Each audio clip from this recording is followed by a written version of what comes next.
अस्सलाम वालेकुम गाइस, मेरा नाम है अली और मैं अपने channel daily horror stories by Ali से आपके सामने मौजूद हूँ। मैं उम्मीद करता हूँ आप लोग दुनिया में जहाँ पे भी मौजूद हैं खैरियत से हैं, खुश हैं और कामयाब हैं। अगर आप लोगों ने अब तक मेरे चैनल को सब्सक्राइब नहीं किया तो मैं रिक्वेस्ट करता हूँ कि इसको सब्सक्राइब कर लें। हो सके तो अपनी कम्युनिटी में इस चैनल को शेयर करें। अगर आप अपनी स्टोरी शेयर करना चाहते हैं आप व्हाट्सएप कर सकते हैं, ईमेल कर सकते हैं या अपनी आवाज़ में रिकॉर्ड करके शेयर कर सकते हैं। अगर आप खुद से रिकॉर्ड कर रहे हैं बस यकीन दहानी कर लें कि जहाँ पे भी आप रिकॉर्डिंग कर रहे हैं वहाँ पे किसी भी किस्म का शोर या डिस्टॉर्शन मौजूद नहीं है। गाइस, आज की ये जो स्टोरी है ये स्टोरी हमें हारिस साहब ने शेयर की है और सबसे पहले मैं इनसे माजरत करता हूँ कि ये स्टोरी इन्होंने 6 महीने पहले भी शेयर की थी। शायद मैं उस स्टोरी को देख नहीं सका था या मेरे जहन से निकल गया था।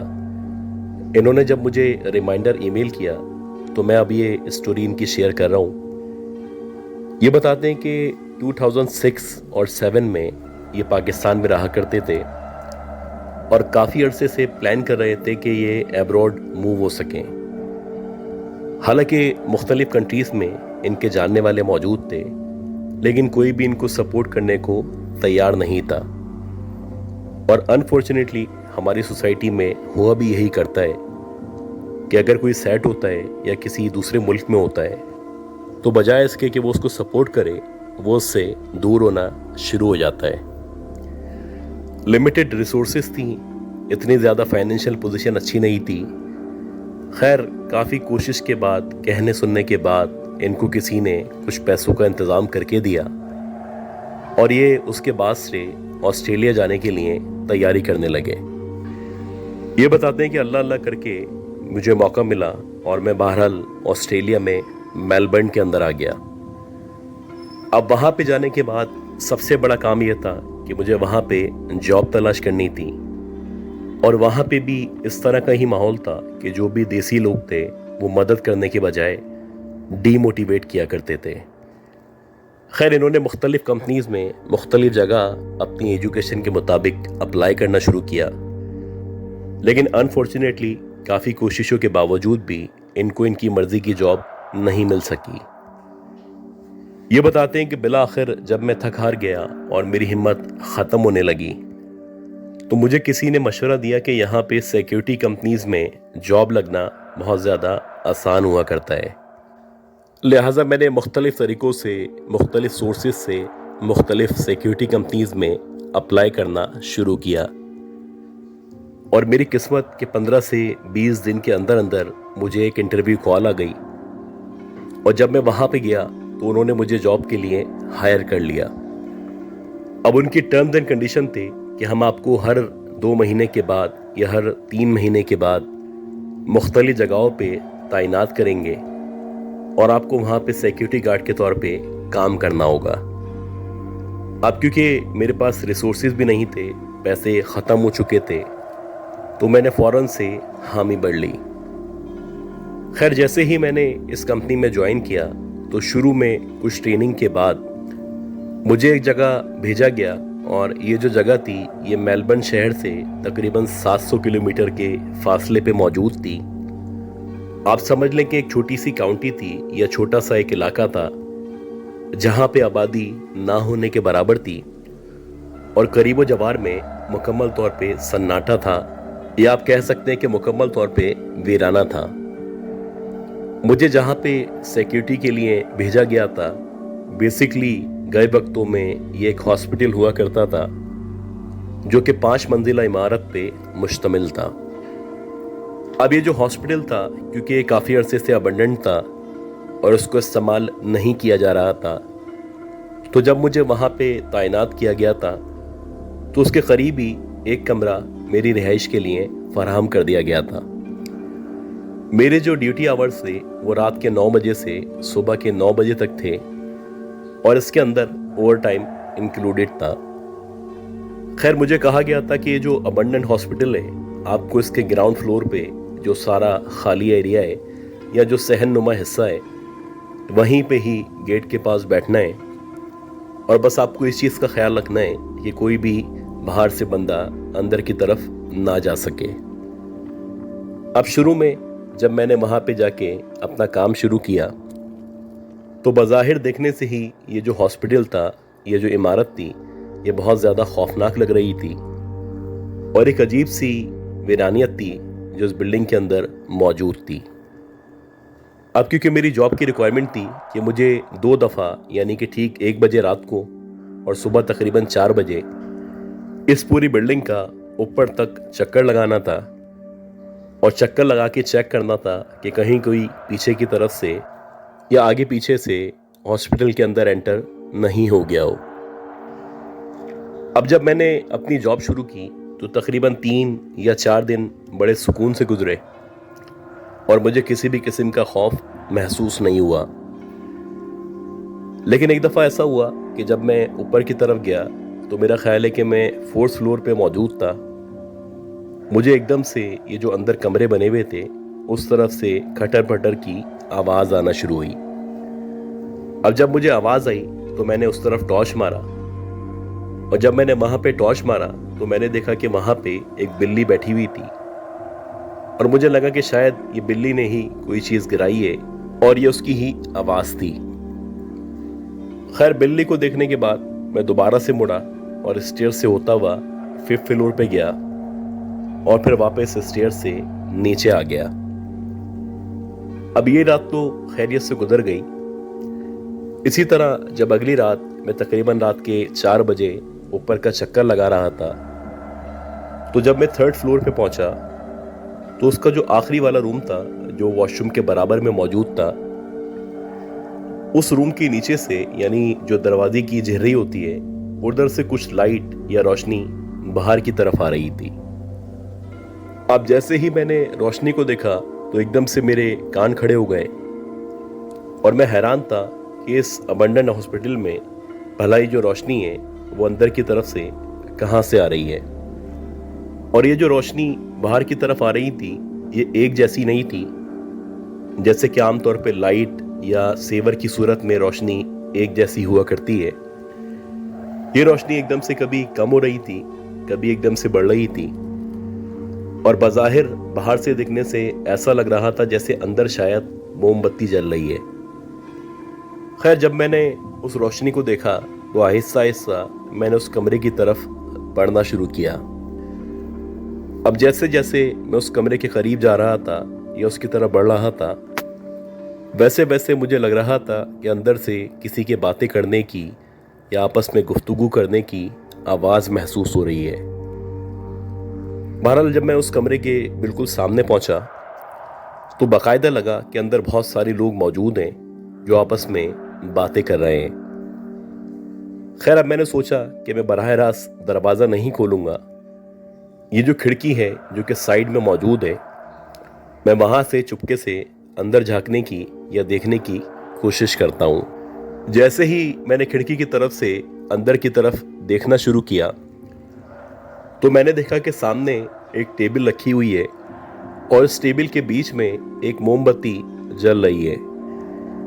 इस टेबल के चारों तरफ 4 कुर्सियां रखी हुई हैं और उन चारों कुर्सियों पे एक एक औरत बैठी हुई है। ये जो औरतें कुर्सी पे बैठी हुई थी इन सब ने वेस्टर्न ड्रेसिंग की हुई थी और उनके कपड़ों और उनके हेयर स्टाइल को देख के ऐसा लग रहा था कि जैसे इन्होंने 18वीं सदी के कपड़े पहन रखे हैं या उसी दौर का हेयर स्टाइल बना रखा है। खैर जब मैंने इनके चेहरों पे या इनकी आंखों पे गौर करना शुरू किया तो मैंने देखा कि इनके चेहरे तो बहुत ज़्यादा गोरे हैं जैसे कि आमतौर पे अंग्रेज़ों के या गोरों के हुआ करते हैं, लेकिन इनकी जो आंखें हैं वो मौजूद नहीं है बल्कि आंखों की जगह गड्ढे मौजूद हैं। ये देखते ही एकदम मुझ पे खौफ तारी हो गया और मुझे अंदाज़ा हो गया कि ये जो मंज़र मेरे सामने मौजूद है इसको देख के कोई भी ये नहीं कह सकता कि इस कमरे के अंदर 4 इंसान या 4 औरतें बैठी हुई हैं। मुझे देखते ही अंदाज़ा हो चुका था कि ये यकीनन चुड़ैलें हैं या फिर कोई दूसरी मखलूक हैं। खैर मैं फौरन से आयतल कुर्सी पढ़ता हुआ नीचे की तरफ आया, और जब मैं स्टेयर से बिल्कुल नीचे पहुंचा तो मैंने सबसे पहले जो मेरा सिक्योरिटी सुपरवाइजर था, जो कि इस वक्त अपने घर में मौजूद था, मैंने उसको कॉल की। अब जब मैंने उसको कॉल की तो मेरी सारी बातें सुनने के बाद वो बहुत ज़्यादा रिलैक्स था और मुझे कहने लगा कि डोंट वरी। वो कहने लगा कि तुम वहीं पे रुको और कोई परेशानी की बात नहीं है, तुमने जो कुछ देखा है उसको इग्नोर कर दो। अब जाहिर सी बात है, मेरी नई नई जॉब थी और मेरे पास कोई ऑप्शन नहीं था, तो मैं चुपचाप नीचे बैठ गया और मुसलसल तिलावत करता रहा। जैसे तैसे ये रात गुजरी और अगले दिन जब मैं दोबारा से ड्यूटी पे आया तो मैं एक्सपेक्ट कर रहा था कि मेरा जो सुपरवाइज़र है वो यहाँ पे विज़िट करेगा, ये कम से कम मुझे गाइड करेगा या थोड़ा हौसला देगा। बजाय इसके कि वो यहाँ पे आता, उसने मुझसे फ़ोन पे बात की और वो कहने लगा कि भाई रिलैक्स होके अपनी जॉब करो, और अगर तुम्हें कभी भी इस तरह की एक्टिविटीज़ या इस तरह की चीज़ें महसूस हो तो सिर्फ इनको इग्नोर करो। मैं उसके इस रिस्पॉन्स पे बहुत ज़्यादा हैरान था और मेरी समझ में नहीं आ रहा था कि आखिर ऐसी क्या बात है जो ये मुझे नहीं बताना चाहता।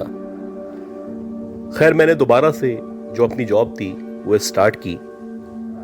खैर मेरा जो सुपरवाइजर था, मैंने उसको इन्फॉर्म कर दिया था कि अगर मुझे डर लगा तो मैं इस बिल्डिंग का रात के टाइम में विजिट नहीं करूंगा।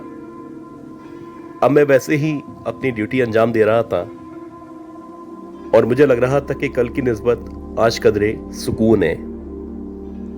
खैर इसी तरह टाइम गुजरता रहा और रात के तकरीबन 3 या 3:30 बजे का टाइम था। मैं नीचे चेयर पे बैठा हुआ था कि मुझे ऐसा लगा कि जो स्टेयर्स हैं उन स्टेयर्स की तरफ कोई मूवमेंट हो रही है। अब जैसे ही मुझे वहां पे मूवमेंट महसूस हुई तो मैं एकदम से अलर्ट हो गया। अब मेरी जो नजरें थीं मुसलसल स्टेयर्स के ऊपर थीं और मैं वेट कर रहा था कि शायद अब कोई स्टेयर्स से उतरेगा और मेरे सामने आ जाएगा। खैर कुछ देर तक आवाजें आने के बाद ये जो आवाजें थीं ये मुकम्मल तौर पे बंद हो गईं, और जब आवाजें आना बंद हुई तो मैं ज़रा रिलैक्स हो गया। मुझे लगा कि जो सिचुएशन है वो नॉर्मल हो चुकी है। अभी इस बात को 15 या 20 मिनट ही गुजरे थे कि दोबारा से ऐसा लगा कि जो स्टेयर्स हैं वहां से एकदम से जल्दी जल्दी कोई उतरता हुआ नीचे की तरफ आ रहा है।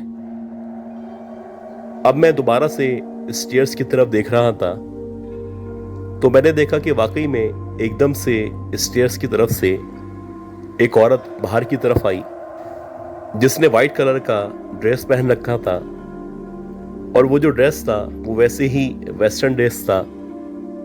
वो भी एक वेस्टर्न औरत थी और उसके बाल और उसका हुलिया देख के वैसे ही लग रहा था कि जैसे पिछले दौर में या पिछली सदी में वेस्टर्न लोग ड्रेसिंग किया करते थे, ये वैसी ही कोई औरत है। खैर अभी मैं उसकी तरफ देख ही रहा था कि मेरे सामने वो स्टेयर्स से नीचे उतरते ही आगे जहां पे वॉशरूम की तरफ रास्ता जा रहा था उस तरफ चलने लगी और देखते ही देखते वॉशरूम के अंदर एंटर हो गई। अब मैं काफी देर तक सोचता रहा कि मैं इसके पीछे जाऊं, वहां जाके देखूं या ना देखूं। अगर ये वाकई में कोई दूसरी मखलूक ना हुई और कोई चोरनी या इस तरह की औरत हुई तो हो सकता है ये जो दिन है ये मेरी जॉब का आखिरी दिन हो। ये सोच के मैंने एकदम से अपने कदम बढ़ाए और मैंने वॉशरूम की तरफ बढ़ना शुरू कर दिया। जैसे जैसे मैं वॉशरूम के करीब जा रहा था वैसे वैसे मुझे वॉशरूम से पानी के गिरने की आवाज आ रही थी, और फाइनली जब मैं वॉशरूम के बिल्कुल सामने पहुंचा तो मुझे यकीन था कि कोई ना कोई अंदर मौजूद है। मैंने बिस्मिल्लाह पढ़ी और बिस्मिल्लाह पढ़ने के बाद फौरन से जैसे ही दरवाज़ा खुला तो अंदर जो वॉशरूम का नल था वो खुला हुआ था, लेकिन अंदर कोई भी मौजूद नहीं था। अब जबकि मैं वॉशरूम की तरफ देख रहा था तो एकदम से ऐसा लगा कि ये जो कॉरिडोर है इसके एंड से कोई भागता हुआ स्टेयर्स की तरफ जा रहा है। जैसे ही मैंने उस कॉरिडोर की तरफ देखा तो वही लड़की जो अभी वॉशरूम के अंदर गई थी और जो अंदर यहाँ पे मौजूद नहीं थी, वो मेरे सामने कॉरिडोर से होती हुई स्टेयर्स की तरफ चढ़ती हुई ऊपर की तरफ चली गई। अब ये जो वाकया था ये मैंने अपनी आंखों से विटनेस किया था और मुझे पता था कि कोई ना कोई मखलूक है जो मेरे साथ साथ यहाँ पे रहा करती है। खैर जैसे तैसे ये रात गुजरी और बिला आखिर 2-4 दिन मजीद गुजरे जो कि बड़े सुकून में थे। उसके बाद मुझे अच्छी तरह याद है कि शायद फ्राइडे की रात थी और मैं अपनी ड्यूटी पे मौजूद था। मैं जहाँ पे बैठा हुआ था उधर एकदम से छत की तरफ से एक छोटा सा पत्थर आके गिरा। अब जैसे ही पत्थर आके मेरे सामने गिरा तो मैंने अल्टीमेटली ऊपर की तरफ देखा। मैं देख रहा था कि आखिर कौन है जिसने ऊपर से मेरी तरफ पत्थर फेंका है। ये जो पत्थर था हो सकता है मेरे सर पे लग जाता और मुझे बहुत ज्यादा चोट लग जाती। नजर आना अलग बात है, लेकिन अगर कोई आपके ऊपर पत्थर से हमला करे या आपको पत्थर मारने की कोशिश करे तो उससे आपको नुकसान पहुंच सकता है। मैं शदीद परेशानी के आलम में था और मैं फैसला कर चुका था कि ये जो पत्थर मुझे मारा गया है हो सकता है कि ये मेरे सर पे लग जाता। लिहाजा अगर मेरे सुपरवाइजर ने मेरा ट्रांसफर नहीं किया या मुझे किसी और जगह मुंतकिल नहीं किया तो मैं अगले ही दिन इस जॉब से रिजाइन दे दूंगा। खैर अभी जो सूरत-ए-हाल थी उससे निपटना था। अब मैंने ऊपर की तरफ देखना शुरू किया कि आखिर कौन है जिसने ऊपर से पत्थर फेंका है। अब जब मैंने ऊपर की तरफ देखना शुरू किया तो मैंने बहुत गौर किया तो मुझे ऐसा लगा कि जो ऊपर वाली छत है यानी कि जो टॉप फ्लोर है उसकी दीवार के साथ बहुत सारे सर हैं जो मुझे नजर आ रहे हैं। अब जब मैंने टॉर्च ऊपर की तरफ मारी तो मैंने देखा कि बहुत सारे बच्चे हैं जो एक ही शक्ल के हैं और मुश्किल से 7 या 8 साल के हैं। वो छत की दीवार के साथ बाहर की तरफ झांक रहे हैं, यानी कि उनके मुंह और उनके चेहरे मेरी तरफ हैं और वो सारे के सारे मुझे अजीब से तरीके से न सिर्फ देख रहे हैं बल्कि कुछ देर के बाद वो एकदम से मुझे देख के मुस्कुराना शुरू हो चुके हैं। अभी जबकि मैं उन बच्चों पे गौर कर ही रहा था मैंने देखा कि वो जो बच्चे हैं उनमें से बारी बारी एक एक बच्चे ने ऊपर से नीचे की तरफ कूदना शुरू कर दिया है। देखते ही देखते पहले एक बच्चा छत की जो दीवार थी उसके ऊपर खड़ा हुआ और मेरी आंखों के सामने नीचे की तरफ कूदा। अब जैसे ही वो नीचे की तरफ कूदा तो मेरे जहन में यही आया कि ये नीचे गिरेगा या ये खुदकुशी कर रहा है। हालांकि मैं कुछ सेकंड के लिए भूल चुका था कि ये जो अस्पताल है, ये जो अबंडन बिल्डिंग है, ये ऑलरेडी आसेब ज़दा है। खैर बजाय इसके कि वो जो बच्चा था जो ऊपर से नीचे कूदा था वो नीचे आके गिरता, वो ऊपर से नीचे कूदने के दौरान ही हवा के अंदर गायब हो चुका था। इसी तरह बारी बारी जितने भी 5-6 बच्चे थे वो सारे एक एक करके छत की दीवार पे चढ़े और उन्होंने बारी बारी नीचे की तरफ कूदना शुरू कर दिया। इन तमाम बच्चों में से कोई भी एक बच्चा ऐसा नहीं था जो नीचे आके गिरा हो।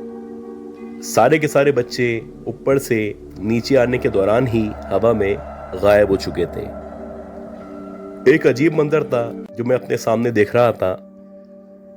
खैर मैंने जोर जोर से आयतुल कुर्सी पढ़ी और जैसे तैसे ये रात गुजारी।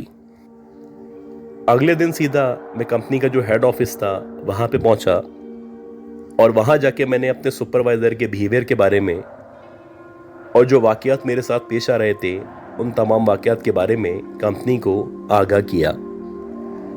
अब उस ऑफिस के अंदर जो कंपनी का एम्प्लॉय मौजूद था या समझ लें जो हमारा सीनियर था जो हमें पोस्ट किया करता था, उसने मुझे कहा कि आप परेशान ना हो, मैं आपका ट्रांसफ़र आज ही किसी और शहर में कर देता हूँ।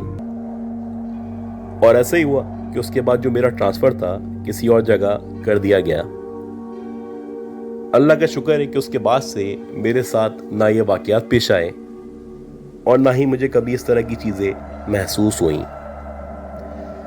गाइस, उम्मीद करता हूँ ये जो स्टोरीज़ मैंने शेयर की हैं, ये सारी की सारी स्टोरीज़ आप लोगों को पसंद आई होंगी। अगर आप लोगों को ये स्टोरीज़ पसंद आई हैं तो प्लीज़ मेरे चैनल को लाइक करें, सब्सक्राइब करें, शेयर करें। दुआ करें कि अल्लाह ताला मुझे, मेरी फैमिली को, हम सबको, आप सबको सेहत दे, सलामती दे, कामयाबी दे और ज़िंदगी दे। अगले अपलोड तक के लिए अपना ख्याल रखिएगा। अल्लाह हाफिज़।